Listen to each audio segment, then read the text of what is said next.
Do you believe a wall that divided Berlin for nearly 3 decades collapsed just because one official misspoke ridiculously? Sounds crazy, right? Get ready for a story quirkier than your wildest dream. To understand this mess, let's go back to the Cold War, when the world was tense like a taut string, ready to explode. Berlin, Germany's capital, was split in two, like brothers arguing, living in the same house, but hating each other's guts. West Berlin was free, backed by the US, UK, France. East Berlin belonged to East Germany. Under the Soviet umbrella, West Berlin was the flashy showcase of capitalism. While East Germany lost talent like water leaking through a hole, East Germans flocked to the West, seeking a better life, leaving East Germany with a bleak future. East Germany was like an old chicken coop, while West Berlin was lush green grass who wouldn't want to jump over. In 1961, nearly 3 million people, mostly youth and intellectuals, fled to the West, leaving East Germany empty. Soon, East Germany would only have a few old men, some sparrows, and officials insisting everything is fine. This situation panicked East German leaders, economy collapsing. They pulled their hair as people kept fleeing. They knew clearly they had to stop people fleeing immediately, or East Germany would disintegrate. And then, in August 1961, East Germany came up with a crazy idea: build a wall dividing all of Berlin.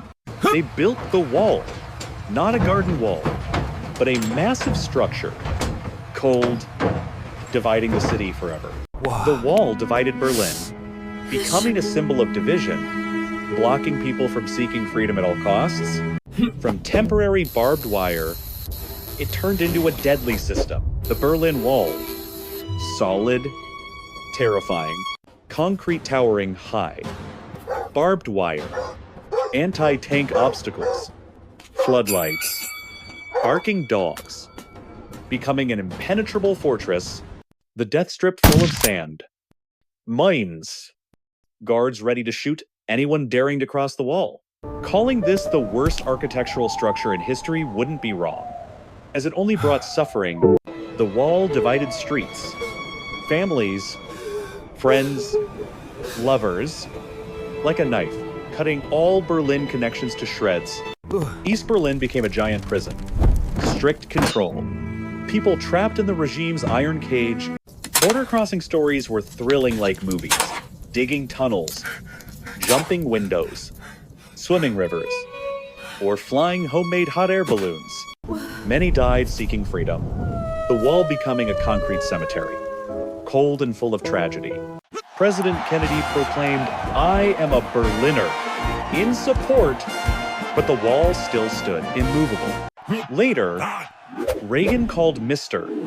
Gorbachev, "Tear down this wall," but it still stood there, stubborn. The wall, like a giant, standing nearly 3 decades, a painful scar on Berlin. East Germany lived under control.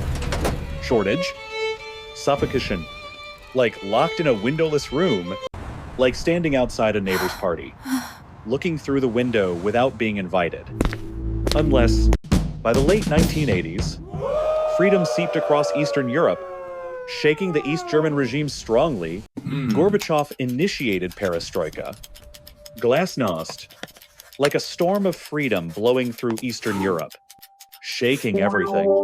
Poland, Hungary, Czechoslovakia rose up demanding freedom, making East Germany tremble before people's pressure. Hungary dismantled the fence with Austria, opening a path for East Germans to travel, then flee to West Germany, and then East Germany wouldn't admit defeat. Protests in Leipzig erupted every Monday. Demanding freedom, Monday protests started small, quickly becoming tens, hundreds of thousands demanding justice. People poured onto the streets, chanting slogan demanding free travel, elections, and more. We are the people! The wall must fall! Slogans echoed everywhere, making the regime tremble. East German officials paled, worried as if they had to take sedatives every night. Western press reported massively, protest images becoming the regime's nightmare in East Germany. In November 1989, East Germany in chaos.